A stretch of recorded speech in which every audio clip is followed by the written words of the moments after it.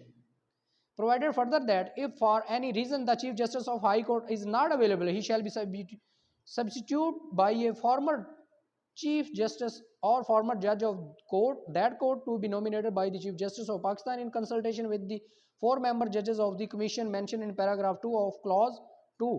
For appointment of judges of Islamabad High Court, the commission in clause 2 shall also include the following namely۔